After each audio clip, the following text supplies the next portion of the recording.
ओम नमः शिवाय दोस्तों, धार्मिक सुरभि चैनल में आप सभी का स्वागत है। आई होप कि आप सभी बहुत अच्छे से होंगे। तो बृहस्पतिवार का दिन है। आज के दिन केले की पेड़ की पूजा आप व्रत हो या ना हो कैसे कर सकते हैं आज हम ये जानेंगे।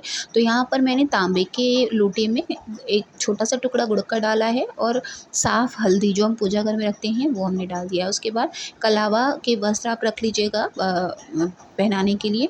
उसके बाद पीला जो नहीं वो हमें रखना चाहिए। अगर आपके पास सफ़ेद हो तो आप उसे पीले हल्दी में भी जो है रंग सकते हैं। यहाँ पर मैंने साफ़ हल्दी ले ली है, चना गुड़ ले लिया है, पीले फूल ले लिए हैं, माचिस, कुछ ड्राई फ्रूट्स हैं, केला है, इत्र सेवा के लिए रखा है मैंने यहाँ पर इत्र और उसके बाद धूप। बाकी आप भोग अगर घर से भी कुछ बना कर ले जाना चाहें तो आप ज़रूर ले जा सकते हैं। मंदिर में पूजा करते हैं तो भी यही विधि होगी। घर में अगर आपके पास पेड़ है तो आप घर में भी इसी तरह से पूजा करना है। तो मेरे यहाँ क्योंकि मैंने गमले में ही लगा रखा है तो मैं घर पर ही पूजा कर लेती हूँ। ये मेरा गमले का केले का पौधा है जिसे मैंने गमले में लगा रखा है और अब हम इसकी पूजा करेंगे। तो सबसे पहले हमको क्या करना है, ये जो हमारा गमला है उसको हम अच्छे से पोंछ लेंगे, साफ़ कर लेंगे ताकि इसमें बिल्कुल भी गंदगी ना रहे।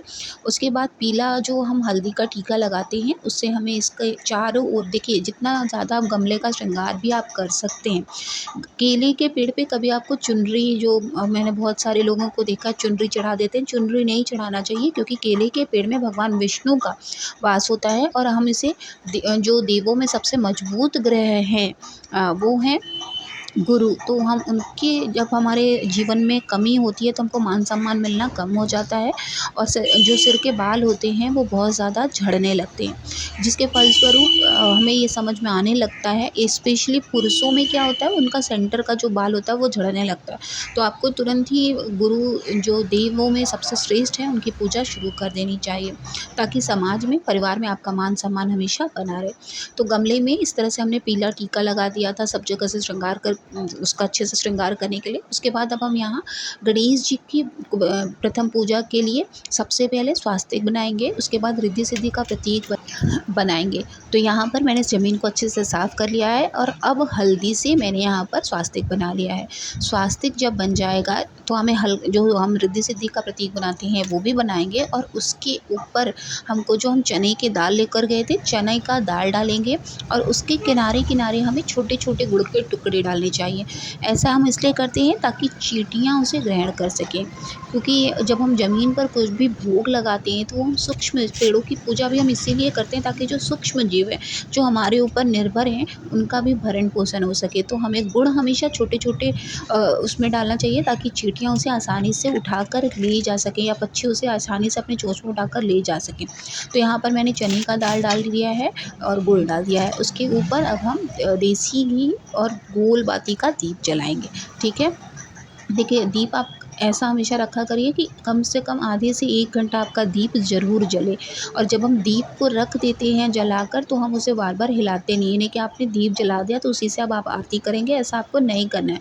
दीप को जब हम ऐसे पेड़ों की पूजा करते हैं तो दीप को साक्षी मानते हुए हम पेड़ों की पूजा करते हैं। तो यहाँ पर हमने दीप जला दिया है और अब हम पूजा करेंगे। तो यहाँ पर हमने केले के पेड़ में जो हमने हल्दी का पानी रखा था उससे हमने यहाँ पर सिंचन कर दिया है। इसके बाद जो कलावा हमने रखा था वस्त्र रूपी पहनाने के लिए वो हम इन्हें धारण कराएंगे और जो पीला जनेऊ वो हमने रखा था उसको खोल के हमें इसी तरह से लपेट कर उनको धारण कराना है।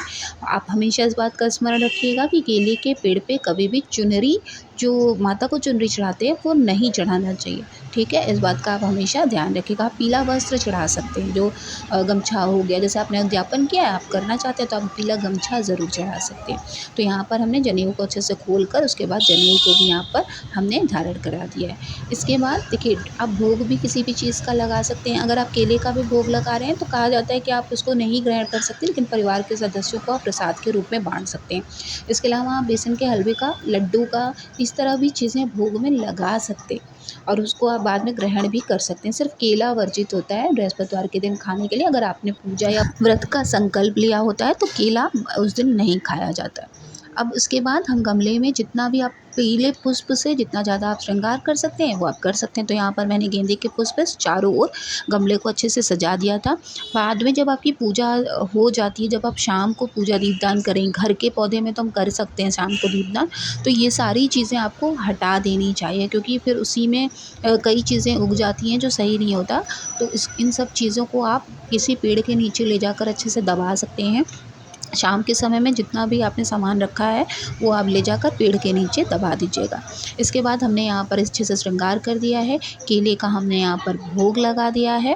इसके अलावा ड्राई फ्रूट्स हमने कुछ रखा हुआ था, उसका भी हम भोग लगाएंगे। आप चाहें तो सिर्फ आप किसी भी चीज़ का भोग लगा सकते हैं, जैसा कि मैंने आपको बताया। बस चावल आपको अक्षत के रूप में नहीं चढ़ाना चाहिए। टीका मैंने पहले लगा दिया था, लेकिन क्योंकि वीडियो नहीं बन पाई थी, तो यहाँ पर जो हम पीला चंदन ले जाते हैं उससे भी टीका कर सकते हैं, साथ ही आप हल्दी से भी टीका कर सकते हैं। तो यहाँ पर हमने टीका कर लिया है। और बृहस्पतिवार के दिन जब आप केले के पेड़ के नीचे बृहस्पतिवार की कथा पढ़ते हैं तो उसका भी विशेष लाभ मिलता है। भगवान विष्णु और माता लक्ष्मी की कृपा बनी रहती है। तो प्रयास ये करें कि कथा वहाँ पर बैठकर ज़रूर पढ़ें, अगर आपके पास पुस्तक हो तो। नहीं तो आप गुरु जो बृहस्पतिवार की आरती कर सकते हैं गुरु जी के, या फिर आप भगवान विष्णु की भी आरती कर सकते हैं। तो अब हम केले के जो पेड़ है इसकी परिक्रमा करेंगे। आप चाहें तो 3, 5, 11, 7 जितना करना चाहें उतना आप कर सकते हैं। तो देखिए, कई बार ऐसा होता है कि किनारे मंदिर में स्पेशली किनारे की तरफ लगा होता है, तो आप जिस जगह खड़े होते हैं उसी जगह आप घूमकर परिक्रमा कर सकते हैं। तो यहाँ पर हमने 3 बार परिक्रमा कर ली थी और अब हमारी जो पूजा है वो संपन्न हो जाती है। तो इस तरह से बृहस्पतिवार की बहुत आसानी से सरलता से आप पूजा कर सकते हैं। और ये जो प्रसाद है इसको आप पूरे घर में बांट सकते हैं। केले को भी आप अपने बच्चों को खिला सकते हैं। घर में अगर आपके माता पिता हैं तो आप उनको ग्रहण करा सकते हैं। तो बहुत छोटी सी पूजा है, लेकिन इससे संपन्नता घर में हमेशा बनी रहती है। तो आई होप कि आपके लिए ये वीडियो बहुत यूज़फुल रहा होगा। वीडियो अगर आपको अच्छी लगी हो तो प्लीज़ चैनल को ज़रूर सब्सक्राइब कर लीजिएगा। साथ ही वीडियो को लाइक और शेयर करना ना भूलें, ताकि हम आपके लिए हमेशा ऐसी ही वीडियोज़ लेकर आते रहें। मिलेंगे नेक्स्ट वीडियो में, तब तक भगवान विष्णु की कृपा आप सभी पर बनी रहे, आप सभी के घर में संपन्नता बनी रहे, इसी उम्मीद के साथ मिलेंगे नेक्स्ट वीडियो में। तब तक के लिए ओम नमः शिवाय, जय माता।